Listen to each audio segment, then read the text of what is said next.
बारिश हो रही थी। कॉलोनी के सभी घरों की लाइट बंद थी। आधी रात का समय हो चुका था। लोग अपने अपने घरों में रजाई में दुबके हुए बैठे थे, लेकिन एक घर ऐसा था जिसमें रोशनी जल रही थी। लेखक कैलाश नाथ का बंगला। कैलाश नाथ 55 वर्ष का एक जाना माना अविवाहित लेखक था। कैलाश ड्राइंग रूम में बैठा था कि तभी दरवाजे की डोर बेल बजी। आधी रात के समय कौन आ सकता है? इतना बोलकर उसने बंगले का मेन डोर खोला। सामने एक खूबसूरत लड़की छतरी पकड़े खड़ी थी। सर, मेरा नाम अदिति है और मैं एक पत्रकार हूँ। क्या मुझे अंदर आने की इजाजत नहीं मिलेगी? सर्दी बहुत ज्यादा है और बारिश भी बहुत तेज हो रही है। कैलाश ने अंदर आने का इशारा किया। अदिति अंदर आ गई और ठंड से कांपने लगी। ड्राइंग रूम में बैठ जाओ, वहां हीटर जल रहा है। अदिति ने अपने बाल पोंछे और ड्राइंग रूम में बैठ गई।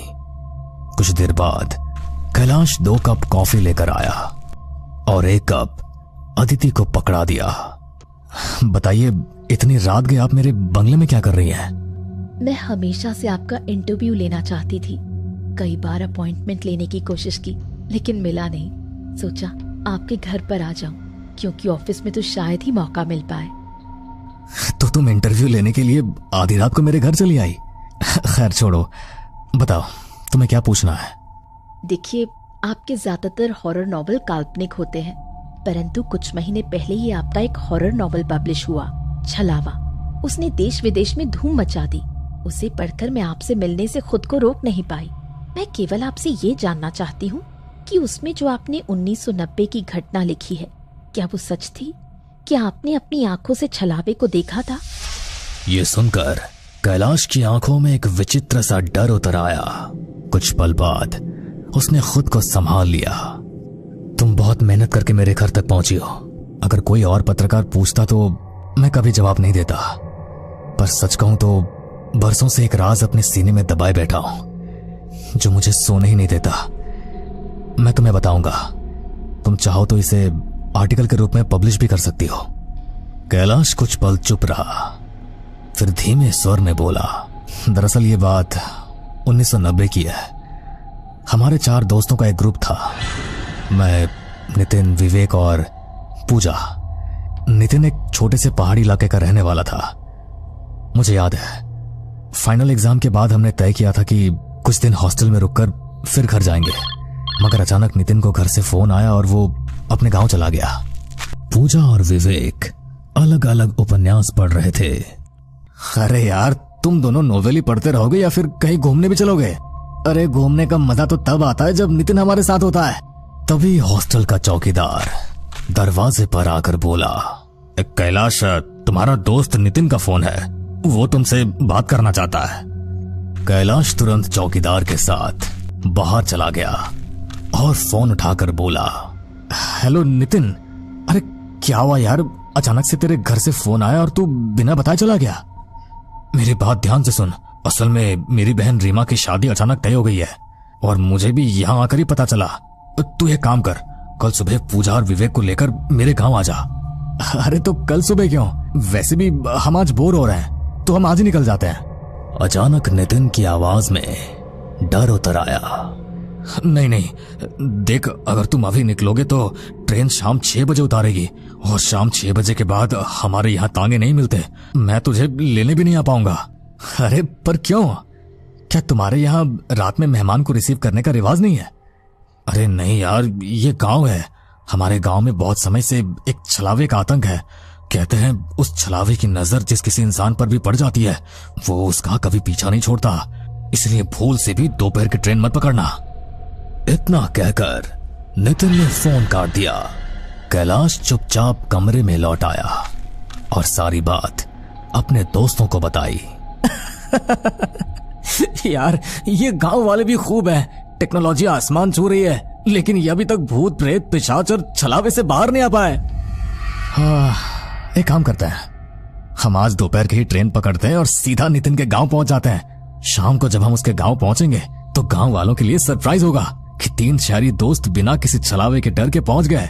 सही कहा, और इस बहाने गांव में यह डरावनी परंपरा भी खत्म हो जाएगी। पूजा उन दोनों की बात सुनकर हंसने लगी। तीनों ने अपना सामान पैक किया और स्टेशन की ओर निकल गए। ट्रेन शाम 6 बजे उन्हें एक पहाड़ी इलाके में उतार गई। मौसम ठंडा और सुहावना था। हवा में नमी और ठंडक थी। वे तीनों नितिन के गांव की ओर बढ़ने लगे। वे स्टेशन से कुछ ही दूर ही पहुंचे थे कि उनके कानों में एक जानी पहचानी आवाज गूंजी। तुम तीनों को मैं स्टेशन रिसीव करने आया और तुमने मेरा इंतजार भी नहीं किया। उन्होंने मुड़कर देखा तो पीछे नितिन खड़ा था। अरे लेकिन तूने तो कहा था कि तेरे गांव में शाम को कोई स्टेशन तक नहीं आता। हाँ भाई कहा था, लेकिन मुझे पता था तुम तीनों अपनी हरकत से बाज नहीं आओगे और कहीं मुसीबत में फंस जाओगे। अब चलो मेरे साथ। नितिन आगे आगे चलने लगा और तीनों दोस्त उसके पीछे। 1 किलोमीटर का रास्ता खामोशी में बीता। माहौल में अजीब सी वीरानी थी जो उनके मन को खटक रही थी। नितिन इतना चुप क्यों है? ये तो बिना बोले रह नहीं सकता। अरे लगता है ये हमें डराने की कोशिश कर रहा है। इससे पता नहीं कि हम डरने वाले नहीं हैं। अरे वो देखो, सामने शमशान घाट है। लगता है गांव में कोई गुजर गया है। उन्होंने देखा सामने एक चिता रखी थी जिसके पास कुछ गांव वाले मंत्र पढ़ रहे थे, लेकिन नितिन ने एक नजर भी उस ओर नहीं डाली। अरे नितिन, क्या तेरे गांव में कोई स्वर्ग सिधार गया है? सारी बातें घर पर करेंगे। तभी पूजा को प्यास लगने लगी। मुझे तो बहुत तेजी से प्यास लग रही है। तभी नितिन तेजी से पलटा और सामने इशारा किया। वो सामने तालाब है, वहां का पानी बहुत मीठा है। गांव का पानी पियोगे तो मजा आ जाएगा। चलो मेरे साथ। इतना कहकर नितिन तालाब की ओर बढ़ गया। पूजा, विवेक और कैलाश भी उसके पीछे हो लिए। पूजा ने झुककर पानी पीने लगी, जबकि विवेक और कैलाश की नजर सामने जल रही चिता पर थी। न जाने क्यों मुझे अब बात ही विचित्र लग रही है। एक काम करते हैं, जरा पूछ कर आते हैं कि आखिर गांव में कौन खत्म हो गया है। हाँ तुम सही कह रहे हो, विवेक ने तुरंत नितिन से कहा। हम अभी आ रहे हैं। लेकिन नितिन बस उन्हें घूरता रहा, कोई जवाब नहीं दिया। विवेक और कैलाश कुछ ही देर में उस स्थान पर पहुंच गए जहां चिता जलाने की तैयारी हो रही थी। तभी विवेक की नजर एक बुजुर्ग व्यक्ति पर पड़ी जो फूट फूट कर रो रहा था। यार ये तो नितिन के पिताजी हैं। कैलाश भी चौंक गया। हाँ लेकिन वो तुरंत बुजुर्ग व्यक्ति के पास गए। देखिए, हम नितिन के दोस्त हैं। उसने हमें अपनी बहन रीमा की शादी के लिए बुलाया था। उसने हमें अपने परिवार की कुछ तस्वीरें दिखाई थी, उनमें हमने आपको देखा था। लेकिन आप रो क्यों रहे? बुजुर्ग व्यक्ति जोर जोर से रोने लगा। मेरा नितिन, वो हम सबको छोड़कर चला गया। ये सुनते ही विवेक और कैलाश के दिमाग में तेज धमाका हुआ। ये क्या कह रहे हैं आप? लेकिन नितिन तो हमारे साथ है। बुजुर्ग के चेहरे पर अजीब सा भाव आ गया। आसपास खड़े गांव वालों के चेहरों पर भी दहशत उतर आई। तभी वहां खड़ा पुजारी उनके पास आया। अरे तुम दोनों पागल हो गए हो? अगर विश्वास नहीं होता तो अर्थी पर रखे चेहरे को देख लो, तुम्हें यकीन हो जाएगा। कांपते हाथों से उन्होंने अर्थी में रखी लाश का चेहरा हटाया और अगले ही पल विवेक के मुंह से जोरदार चीख निकल गई। सामने नितिन की लाश पड़ी थी। मुझे अभी भी विश्वास ही नहीं हो रहा कि नितिन मर गया है। अगर नितिन मर गया है तो फिर स्टेशन से हमें रिसीव करने आया कौन है, जिसके साथ पूजा है? पुजारी के चेहरे का रंग उड़ गया। छलावा, उसने तुम्हें चुन लिया है। अरे जल्दी चलो, तुम्हारी दोस्त की जान खतरे में है। अगले ही पल गांव वाले मशालें लेकर तालाब की ओर दौड़ने लगे। विवेक और कैलाश भी घबराते हुए तालाब की तरफ भागे। वहां का दृश्य देखकर उनकी आंखें दहशत से फटी रह गई। पूजा पूजा की लाश तालाब किनारे पड़ी थी। उसका चेहरा सफेद पड़ चुका था, जैसे शरीर से खून की एक एक बूंद किसी ने चूस ली हो। मतलब गांव वाले सही कह रहे थे, हमारे साथ जो था वो नितिन नहीं बल्कि छलावा था। तभी पूजा ने अचानक आंखें खोल ली और झपट कर विवेक का गला पकड़ लिया। गांव वाले सन्न रह गए। उसी समय तालाब का पानी उबलने लगा और काला धुआं निकलने लगा। देखते ही देखते वो काला धुआं नितिन का रूप धरने लगा, जिसके आंखों की पुतलियां पूरी तरह सफेद थी। वो गांव वालों की ओर देखकर खौफनाक हंसी हंस रहा था। हमें कुछ करना होगा, नहीं तो ये छलावे हमें जिंदा नहीं छोड़ेंगे। तभी पूजा ने अपनी ताकत से विवेक की गर्दन मरोड़ दी। हड्डियों के चटकने की आवाज सन्नाटे को चीर गई और विवेक जमीन पर गिर पड़ा। कैलाश बुरी तरह कांपने लगा। पूजा और नितिन के चेहरे भयानक हो चुके थे। तभी पानी में फिर से उथल पुथल हुई और उसमें से एक भयानक औरत निकल आई। पुजारी, तुझे क्या लगता है कि तू इन गांव वालों को बचा लेगा? तू अच्छी तरह जानता है कि वैशाली की नजर जिस पर पड़ जाती है, वैशाली उसकी आत्मा तक को नहीं छोड़ती। पुजारी ने तुरंत मंत्र पढ़ा और अपनी झोली से कुछ निकालकर वैशाली के ऊपर फेंक दिया। अगले ही पल वैशाली चीखते हुए धुएं में बदल गई और तालाब में समा गई।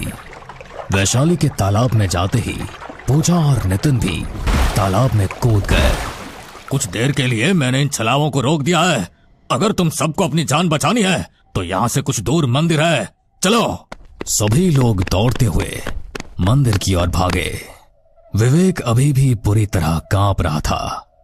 रात बड़ी मुश्किल से कटी। पूरी रात हवन चलता रहा। सुबह की पहली किरण के साथ पुजारी ने गहरी सांस ली। अब खतरा टल चुका है, बाहर निकलो।